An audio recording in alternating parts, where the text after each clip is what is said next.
Previously on Chat 62. The Kuwaiti people fucking loved us. The Kuwaiti army loved us. They would call us the white sleeves. Why is that? Because you know how Marines, when they fucking fold up their sleeves would be fucking. Remember the old woodland camis, not the new digis now. I don't think they're as white, but the old woodlands, right? They would call us fucking white sleeves. And so, for some reason, the white sleeves fucking had all the. They were our enemies were scared of us, and our fucking allies loved us. Really? Yes. No matter where we fucking went. It was crazy. And it didn't matter if you were 03 or fucking an admin dude, right? You were a white sleeve, they fucking loved you. We had Kuwaiti interpreters with us that fucking loved us. Oh, I got so excited. I remember one of them saying, I was so excited when they told me I was going to be with a white sleeve. It was a symbol of intimidation. Right. There's like, you guys are badass. You guys fucking kill. Yeah. You know? So when we pushed to Iraq during the war, obviously our sleeves were always down, right? Nobody had their sleeves up the entire time, right? The Imperial Guard for the Iraqis, the Iraqi fucking army, they knew who the fuck we were.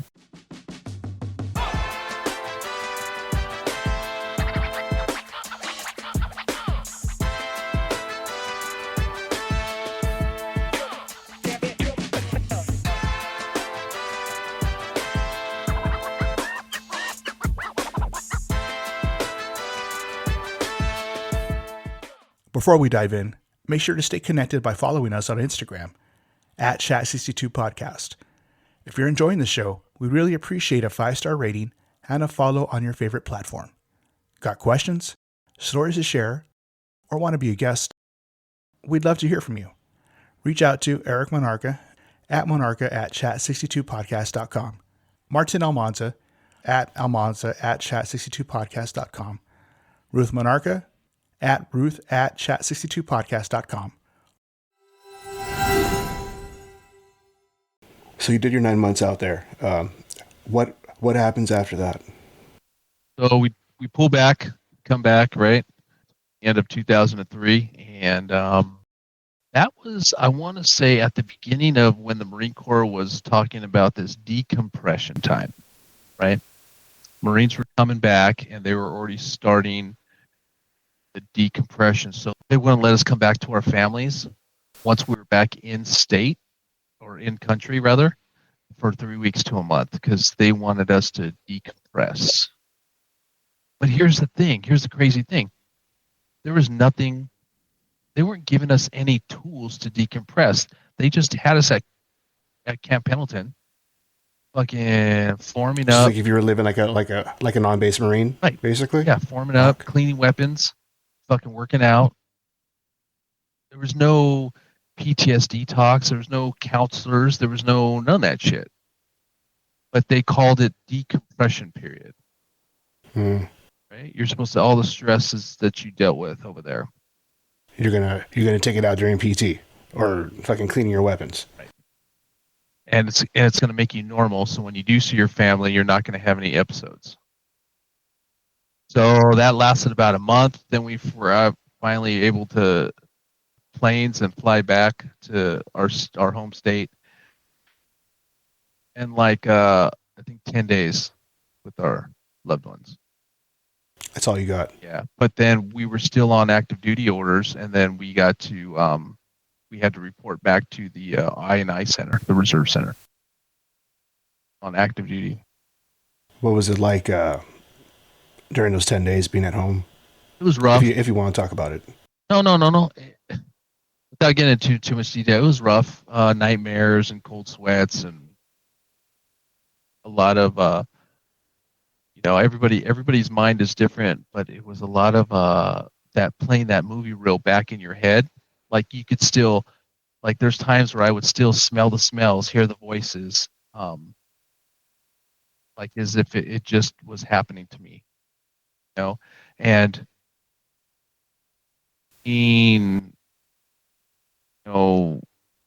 coming back and not having any resources and not really knowing how to deal with it, you just said, no, I'm good. And then you drank, right? You drank, and then you think about your brothers that past and stuff, and or you think about some of the stuff like dangerous stuff that you were part of, and and how things could have gone better, and then you start second guessing yourself, and there's so many different totalities that kind of go through your brain, and then the only way to drown them out is to have a drink or 20. Yeah. But even when we were back home, we're back going to our reserve center because we'd have to go there every day, Monday through Friday. There was still no Navy docs or no corpsman. There were nobody talking to us about, hey man, No chaplain. Yeah, nothing. Wow. But I think and now it's more intense, it's more talked about, and I think that's the biggest thing. It's a stigma of Marines are Marines, right? We're just hardcore motherfuckers. And the machismo. Exactly. That comes along with being a Marine, and right. When did that? I don't want to jump ahead or anything like that, but since you did you're a career Marine, when did you start seeing that starting to shift, where they started to focus more on the actual PTSD and the effects? I didn't see it personally until right around 2015. Okay. Felt like when I really saw it. That's a long fucking time. Real long time, and I think what was happening is there was a lot of guys and gals coming back, not only from the Marine Corps but from other branches that were acting out, and military suicide was really fucking ramping up, right?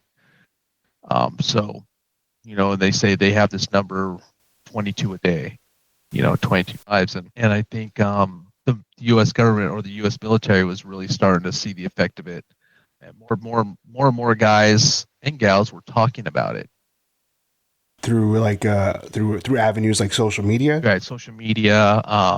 Wounded Warrior Project was big, Right. So they're advocating for it a lot, and then a lot of other independent companies were coming out, and then a lot of I think where it really shifted is where a lot of the hard dogs started coming out, like the Navy SEALs, the fucking 75th Rangers, the Marine. Like, I knew a lot of guys in the fucking in 2-4 and 3-5 that were fucking in Fallujah, Battle of Fallujah, and so a lot of them are near and dear to me, and I think once those guys started opening up the channels of conversation and dialogue, I think that's when it really hit, because I think a lot of guys and a lot of gals were probably, no, I don't want to talk about it because that's weakness, right?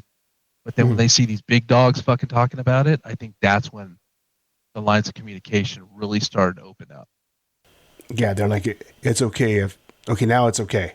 Right. Someone at that level is talking about it. I guess it's okay to start. Yeah, so I guess opening those channels. And I guess it's okay, right? And so, and it's unfortunate that it needs to be like that, because mental health, and it affects people differently.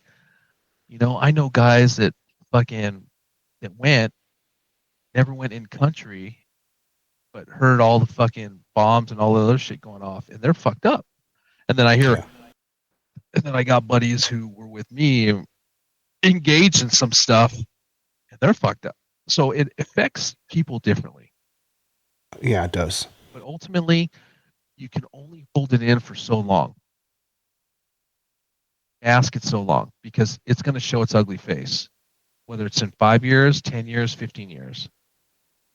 Shit, it was like 2003, and I'm still dealing with the shit, and it's 2025, 22 years later. And the sad part, we had talked to a Marine that served in Iraq as well, and I think it was 2004, and he was caught in a blast, and he came back really fucked up, and he was talking about how I think there was a Marine that triggered. There was a movie based on what had happened out there that triggered his PTSD. I believe that. And I was like, wow. And that was like years later. Yeah, I believe that, man. And I also think movies from the past, like let's say before, like if you watch Black Hawk Down, right? That was years and years ago, right? That was before Iraq. I want to say Like that was like in 93, 94, something like that? Or was that even before yeah. that? No, God, that was like 2000, 99 or 2000. That movie came out with. I want to say. Oh yeah, but I meant like the events. Oh yeah, no, yeah. October Yeah. October 3rd, 1994, I believe it was. Okay. Um, Yeah, and that's fucking graphic. I remember. Yeah, that. but even Fuck. but even that movie that happened before, the 2003 invasion. Guys or gals see that now, that can like trigger something. Sights, sounds, with me, it always goes back to, it's not my events are my events, but anytime I think of my dudes or my guys or those ones that passed, that's what really triggers me. It's not what happened to me personally, but I was there to witness and be a part of, with the loss of life from like fucking outstanding dudes. That's what triggers me. And if I were to see a movie and I were to see that, that would be a trigger point. So you went through your second enlistment. So what happens after that?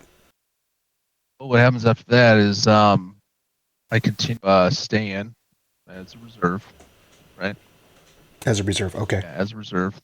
I finished my full second contract as active duty for Operation Enduring Freedom, Iraqi Freedom, all this stuff. 2004-ish. And then I get hired into my profession, start the academy, start working. During that same time, I stay as a reserve. Start training, push myself more and more into MCMAP. There's opportunities to do MCMAP as far as like instructing. Then go into reserves, and then start basically teaching more. Start going to more leadership courses. Then start asking for more deployments. So you're asking for more deployments. Yeah. So the reasoning behind that, if you don't mind me asking? This was after my good buddy. I was already in law enforcement. This is after my good buddy was killed. I feel like I had more to do. Like I wanted to be a part. I honestly felt like I wanted to help to lead junior Marines and keep them safe. I like being a big dad or a big brother. Like, not that whole theory of not under my watch type shit. You know what I mean? Yeah. So I asked. They're like, hey, we want to kind of get you lined up for staff.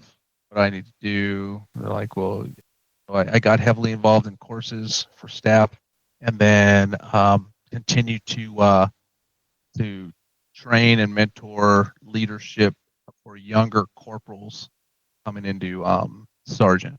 The first sergeant at the time and the company commander, who was a lieutenant colonel at the time, was like, hey, Moon, I like your background. I like your mindset. Everybody seems to like you. Everybody wants to work for you. Start teaching courses. So I never went back to the 01 field, ever. That's a trip. Yeah, never looked back. And I pushed back. I continued to push into leadership. I was going through my own leadership courses. I went to staff course. They were like, hey, you're going to be coming up pretty soon. 2004, 2005, 2006. And then they were never ever to push me through another deployment. Really? Because they're like, hey, we want to keep you here. We want to keep you focused on the young Marines that are coming in, the young reserves that are coming in. Like a motivator, you know? Yeah. Did you feel like you were a natural born teacher? Never. I never did, but everybody was telling me, dude, you got something. And I was like, I don't know what I got. Shit, I saw it back then, dude. Back at headquarters company, I saw it back then, dude. Especially when you picked a corporal, because there was something that changed in you, and I'm like, fuck, I'm not looking at you the way I did. It was almost like fucking instantaneous, bro. I don't know. It was instantaneous. I saw. I go, okay, I need to approach you a little bit differently now. I think I gotta add a little bit more respect when I talk to you. I remember. Bro, I remember that, We're man. roommates. How you gonna do that? Fucking during work, dude.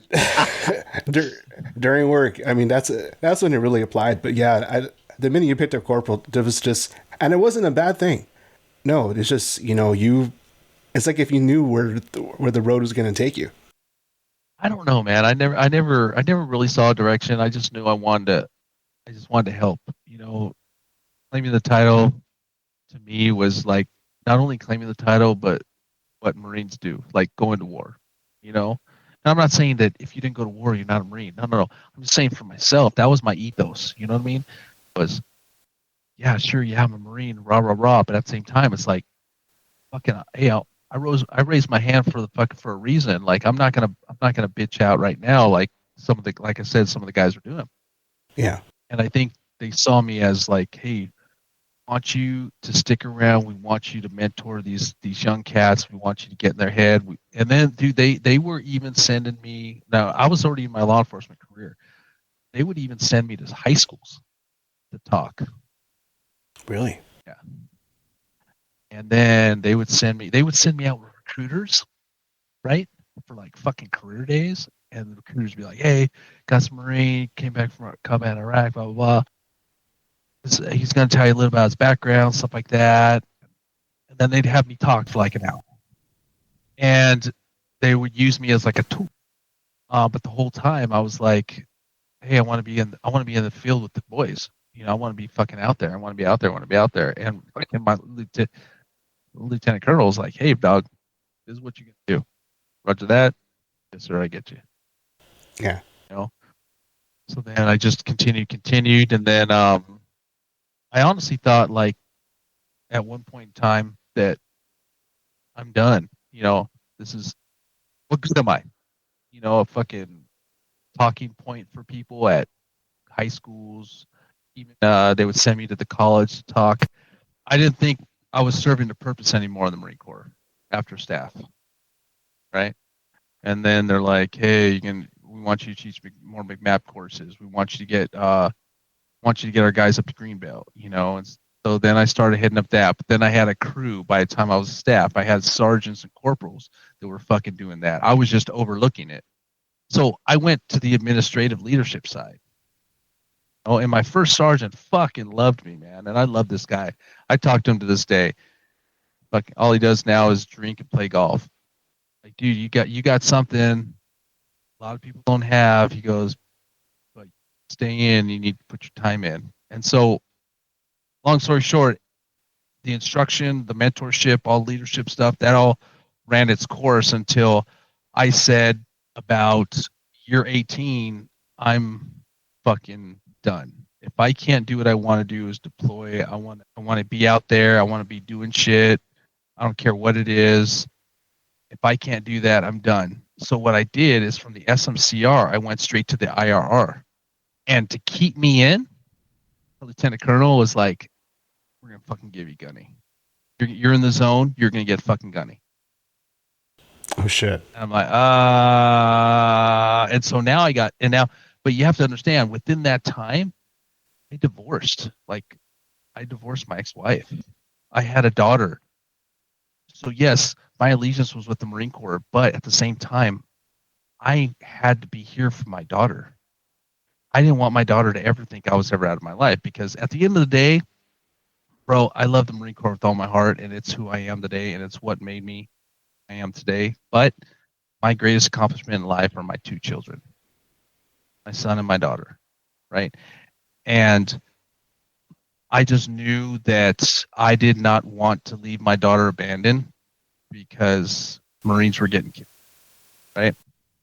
Yeah. And I didn't want to leave her abandoned. I said, hey, you know what? Appreciate it, sir. Thank you. I'm going to stay hard charging, this and that. But I enlisted in the IRR, like right at that 18-year mark. And I'm like, I think I need to be done. I just got remarried. Gunny, I was a staff. I literally picked up Gunny the year I got remarried, literally. So there were a lot of life-changing episodes, right? And the IRR is the individual ready reserve. Right. And so I stayed there, and then I would muster every once a year, and I retired from it. I didn't know you were able to do that. Yeah. Wow. Yeah, because I had so many points. I already had 18 years. So I would like show up through the IRR. So instead of doing 1 week in a month, 2 weeks a year, I do 6 weeks, full weeks in the summer.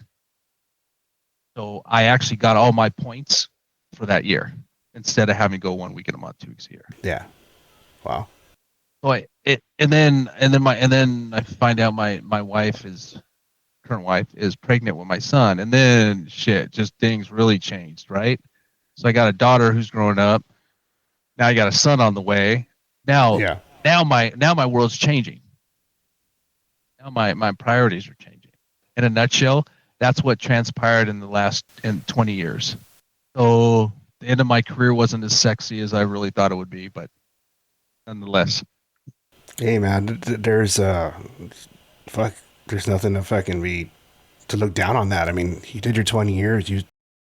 You went from fucking typing unit diary to fucking working with the combat engineers, fucking going out to Iraq. Fucking A. All right, man. So let's go ahead and talk about memorable mentors and leaders that you served with. Who helped shape Gunny Moon? Fuck man, the biggest probably from the inception was beginning was at Sergeant at MCT, the one that was part of the recovery of O'Grady. I think Scott O'Grady was his name, Air Force pilot. He taught me a lot. I got to talk with him one-on-one right when I graduated, and he gave me some great leadership advice that really resonates with me even today in my law enforcement career. About being always pushing forward, always maintaining your professionalism and bearing, and always taking care of your guys. So that was one of them. Another one was my staff NCO at my first command over at 5th Marines. To this day, I talk to. First, he was a little rash, rough, and I didn't want to like him. Puerto Rican guy, Puerto Rican cat, but man, he taught me so much, and like he was hard, man. I mean, he was a 01 by trade, right? But he was fucking hard, man. I mean, he was a good dude. He would do anything for you, but at the same time, he'd hold you accountable, and that's what I liked. Yeah, it was tough love. Yes, but at the end of the day, you understood where he was coming from and why he was doing it. Yeah, and that's why I think I still to this day talk to him, and think a lot of him. And then also, I learned something from each and every guy, each and every Marine in that first office. There was a great quality from each and every one, even like the one I fucking lived with, which was a hard head. Is that a dog? Yeah, there was definitely a quality at each and every one. So, and then obviously going up through the ranks and having like a great first sergeant I had at my last duty station, and great lieutenant colonel who came up through the ranks. I had him as a major, then he picked up lieutenant colonel, then he really helped me and he really talked to me and mentored me. But ultimately, at the end of the day, it comes down to the Marines I was in the field with. And what was your leadership philosophy as you moved up the ranks? by example. Lead by example. Yeah, never do. And it brings up a great topic. Before we pushed into Iraq and we were going to go in, right? Mhm. So we kept going to the breach point.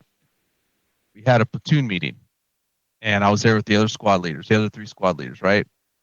And I remember telling not only my squad but any other squad member, other Marines in the platoon, I remember telling them, I will not make you do anything that I am not willing to do. And those words are synonymous. Like anybody could say that, right? But when we pushed in, I showed them. I showed them all. Like, hey, we need to fucking flank. we need to hit to our left, shoot flank to our left, shoot flank to our left, we got incoming, whatever the case may be. And, I had lance corporals, a corporal, like my fire team leaders. Sergeant, I want to go. You want me to go over there? I can take a team over there. I go, no, fuck it. Let me get one of your teams, and I'm gonna go. They're like, whoa, like, no, I got this. And that was the type of leadership skill that I would resonate with. Because if you don't, and this is just my opinion, and who am I? I'm just your average fucking Joe, right?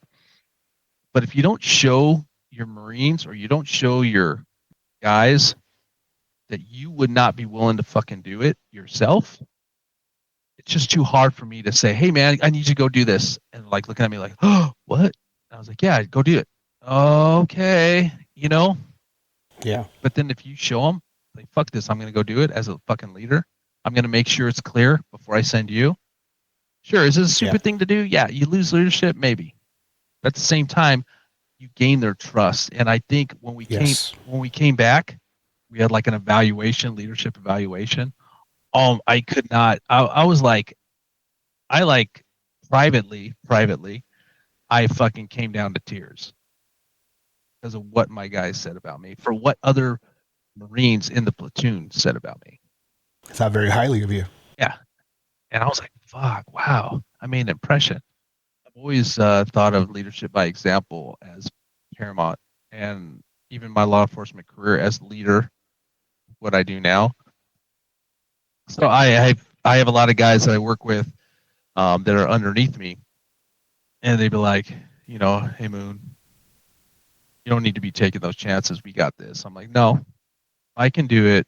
And if I ask you to do it, I should be willing to do it myself. Yeah. And they all know I'm a Marine, right? And so they're like, oh, fucking the Marine. There he is again. So yeah, that's my biggest thing. What were your toughest moments as a leader? Calling out my superiors. Now, not calling them out disrespectful, but having a one-on-one and saying, hey, Staff Sergeant, hey, Gunny, hey, sir, with all due respect, may I speak freely? A lot of times they would allow me to speak freely, and I was like, hey, these are my thoughts on this. Boom, boom, boom, boom. I was able to articulate the purposes of being able to talk to my superiors this way. It's not just, hey guys, what do you think that? Hey, I think that's a fucked up idea. Well, why? Well, I don't know. I just think it sounds fucked up. You can't reason with people like that. You have to come. Right. You got to come to the plate with something. So I think, that was like my hardest role. And then, oh no, that wasn't my hardest. My hardest role was losing someone and going through the grief, being in the grief each and every year. But then the other one would be second. Yeah. How did the Marine Corps change during your career? That's a loaded question. I know, man. I think every Marine, even Marines before us, like they always say, yeah, fucking Marines got softer. Like our generation, we got softer. And then you and I will say, fucking the Marines are all pussies now. You know what I mean? Yeah.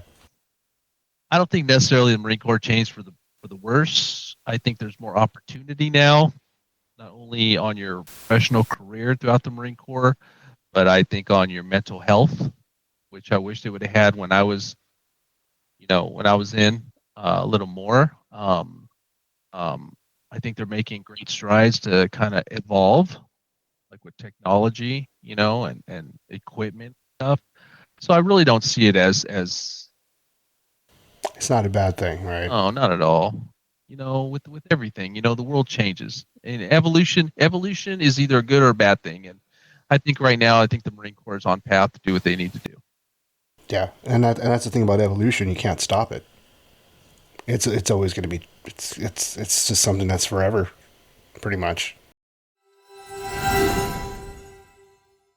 What was your proudest achievement in your number of years in service? It's gonna sound cliche, but it was picking up Gunny. Like I've always wanted to. I've always thought that was the coolest fucking rank. Like just for me, Just for my personal. It's a cool fucking like name, dude. I mean, you have to be called Gunnery Sergeant Gunny. Just like it's just, you had Gunny Highway. Yeah. You had fucking the Gunny from Full Metal Jacket. Right. And you almost feel like with that rank, you can go rogue. You could like just talk shit. Yeah. Fuck that. We ain't doing that shit. All right, You can get away with it. Roger that, Gunny. Yeah, because for some reason, like the way you and I grew up, we grew up in that era where like gunnies were like fucking mental cases. They're the angry, fucking crazy guys, and they got like a bunch of salty old men. Yeah, and they just get away with it. So yeah, that's what I liked about it. How did you know it was time, to call it a day in the Corps? Yeah, just mental maturity and getting older, bro. I'm not a fucking, I'm not a fucking year old anymore, man. I'm in my 50s. Sure, I'm not old. I'm not out of the fight by far yet, and I won't be out of the fight. But it's a young man's game. What was life after the military like? Let's just talk about not the law enforcement term, like of your life, but let's say, second marriage, being a father again with the age gap. What was that like? It was hard because there were a lot of, throughout my time spent in the military and the Marine Corps, there were a lot of episodes that came up, right? There were a lot of doors opened, trauma related, right? And it almost felt like talking about it, like calling up a buddy and saying, hey, bro, I'm feeling like this because of this. I'm having these thoughts and stuff like that. Oh, bro, you're just being a fucking pussy. Suck it up. After separation, after being away from like my dudes, like all my guys that I went with time with, and having that separation away from them, I felt like there was no more support unit, right? Mm. I felt like I wasn't back in the unit.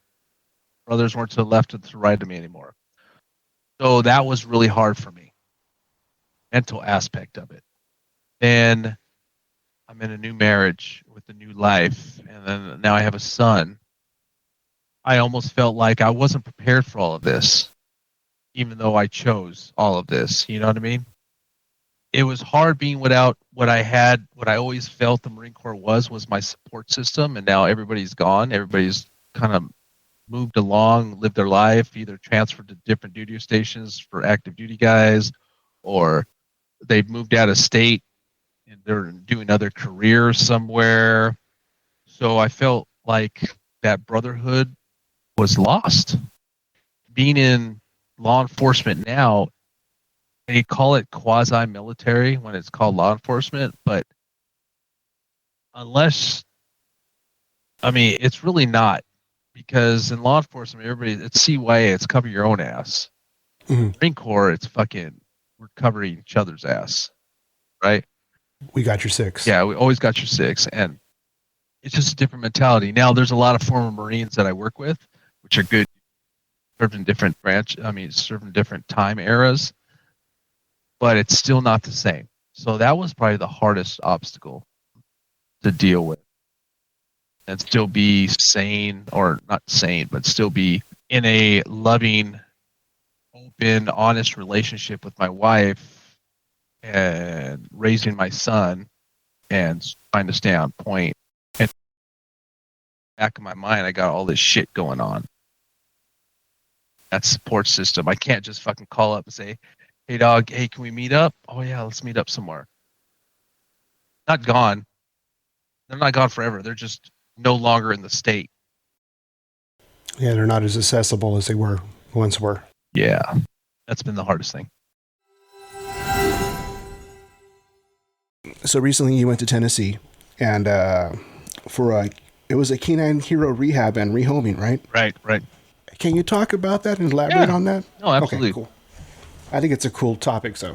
Yeah, man. So me and my wife, we're heavily involved in this Project Canine Hero organization. And what happens is, so this organization, it helps military working dogs and law enforcement canines And what it does is what I didn't realize years ago was that military working dogs, when their handler, let's say, unfortunately dies, passes away, gets killed, line of duty, or transfers, promotes, relocates, basically the U.S. government tells lets that dog winds up saying, "Hey, thanks for your service. We appreciate it, but we can't reestablish you with a new handler, so we're going to euthanize you." Oh my God. Yeah. So the organization which we're involved in actually goes out to these bases where these dogs are up to be euthanized, and if the dog is still serviceable, right? Right. In other words, the dog has all its limbs and isn't traumatized or whatever the case may be, organization will pick it up, basically adopt it, bring it to the rehabilitation center in Tennessee, and rehabilitate it. And there's a team of veterinarians, there's a team of like dog rehabilitation specialists, everything there. And these dogs are housed and cared for. Their medical bills and expenses are all paid for. And then what happens? And then so that's on the military side. So on the law enforcement side, and there's a dog injured, having had to retired early, what happens is the cities will do the same thing. Once that dog's term is up, the handler has the option to either adopt that dog or the dog gets euthanized. So the same thing, Project Canine Hero will step in. And if the handler, and 99% of the time the handler takes the dogs. So the handler is like, hey, that's my partner for the last, 3, 4, 5, 6 years.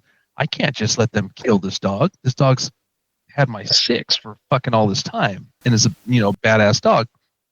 So what happens is they'll fill out one of our applications and let us know what the dog's going through, what the dog's background is, federal, local law enforcement, county law enforcement, or state law enforcement, give the whole background story on, and then they'll be put on a list.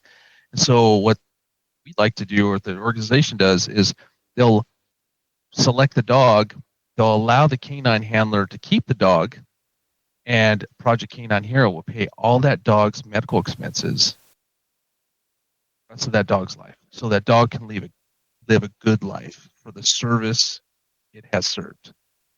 Wow.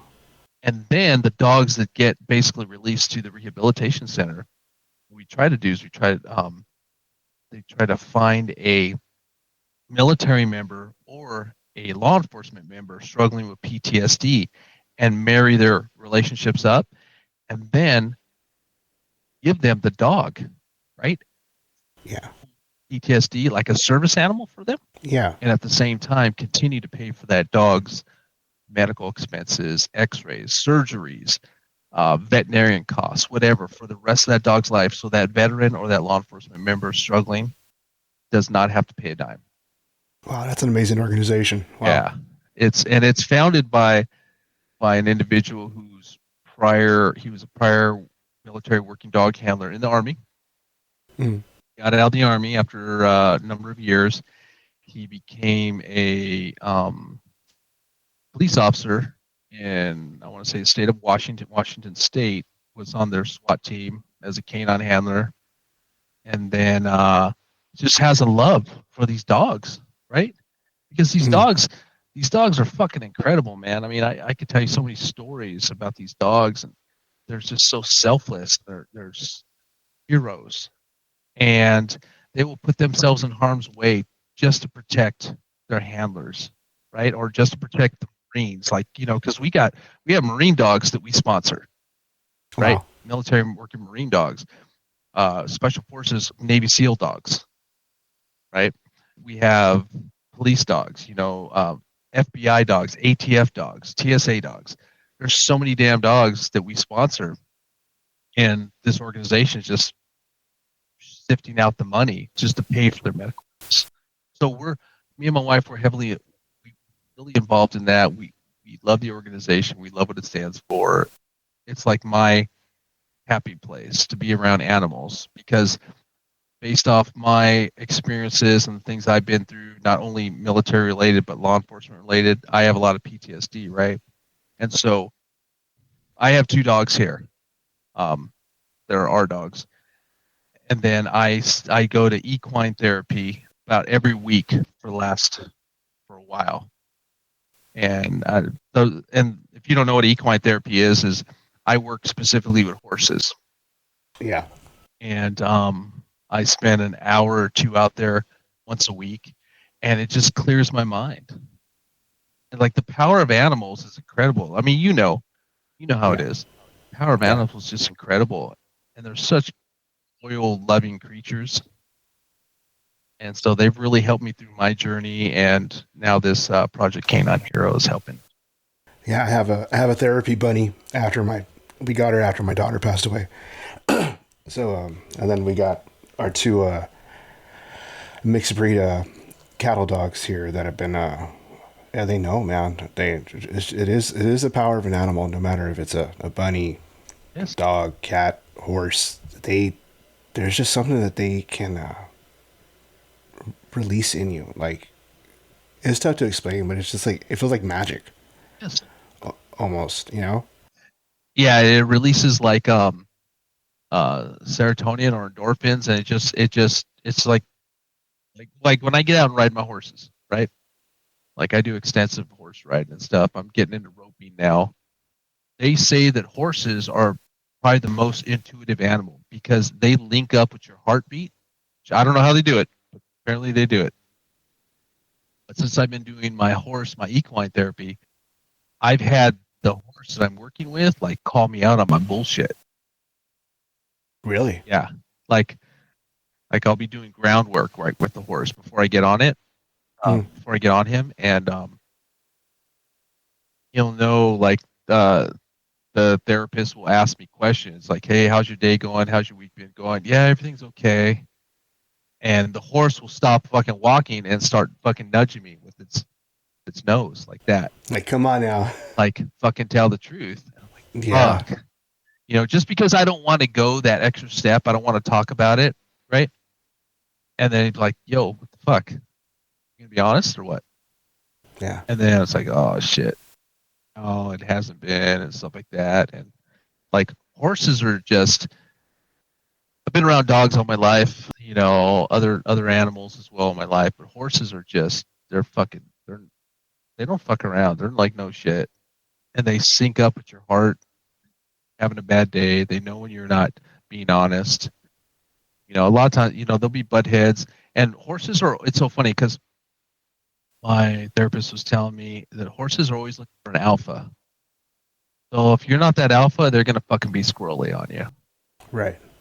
You have to show confidence. You got to show that, hey, that all that stuff that they instill in you in the Marine Corps, you have to show that. And then it's funny because it gets you back on your, oh shit, yeah, all right, I got this. yeah, I got this. Yeah, I remember this feeling. Okay, Yeah. okay, you know. I want to say to an extent, like dogs do the same thing. Like these ones, they have deemed me their pack leader, and I'm like, the fuck do I got to show for it? But dude, they're everywhere I go. They're fucking following me, and you know, it's not because I'm fucking carrying treats in my pocket or anything. It's just they fucking deem me their fucking pack leader. I'm like, oh, okay, I'll fucking go with it. Fuck it. Yeah, they're pack animals instinctively, right? Yeah. So they're looking for that leader. Yeah. Yeah. Wow. Did you want to help support the Canine Hero Rehab and Rehoming? Do you have that website? Or I can find it if anything. You know, whoever's listening and who's ever out there and looking to get involved in a great organization that really gives back and prior or military and law enforcement, it's called projectcaninehero.com. And if you just read about it, there's a lot. If you just go to the website and you read about it, there's a lot of great information and their mission statement, everything they're doing. And like I said, the CEO, founder, Jason, fucking great friend of mine, linked up in the Army, for law enforcement, got a lot of great connection, and he's a legit guy. I mean, I vetted this guy. I really did my due diligence, because when I met him, I was like, okay. And I really started like digging in and found out that he's like really legit dude, and he's got great connections, and he's doing wonderful things. And whatever I can do to help the veteran community, as well as law enforcement community, but the veteran community, any way I can, I will. And I think with animals, because I don't know about you, but how many people really like going to a fucking therapist and like spilling their guts? Like, hey, what kind of days do you have? What kind of week do you have? Tell me about your stressors and this and that. Like, there's a lot of people that don't. There's a lot of people that don't, I agree. But you have that dog or that horse, it's just so much easier to fucking relax and get it out. Right? Yeah. And it's more sensory than it is just fucking talking about it. Gunny Moon, thank you for your service. It's been a pleasure knowing you, serving with you. You taught me a lot. You being the elder statesman at the PAC. I'm sorry, at the Conad. Ooh, man, I'm still talking about the PAC. You're like my big brother, dude. You help put things in perspective when my mind was elsewhere, and I appreciate it. Oh man, no problem. It's war, bro. We're brothers to the end. Hoorah. Okay, man. Thank you for everything. Thank you for coming on. It means a lot. Anytime, man. You're our first Marine that did not serve at the PAC, so it's pretty cool to get a Marine outside the PAC. Thank you again for coming on. All right, brother. It means a lot, and we'll definitely stay in touch. All right. Absolutely, bro. All right, bro. Have a good night, man. Love you. I love you too. Take care. Bye. Gunny Moon's journey comes to a close. From the sands of Iraq to the silence that followed, he carried the weight with purpose. His story stands as a testament to duty, resilience, and the quiet path to healing. Until next time, stay sharp, stay grounded, and as always, stay the course. Thank you for joining us here on the Chat 62 podcast. Semper Fi.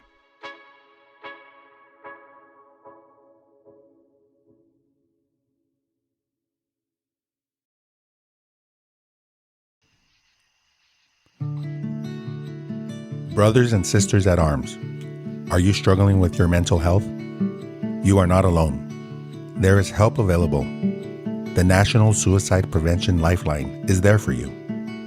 Call or text 988 to connect with a trained crisis counselor 24/7. Do not hesitate to reach out for support. You are strong. You are loved. Semper Fi.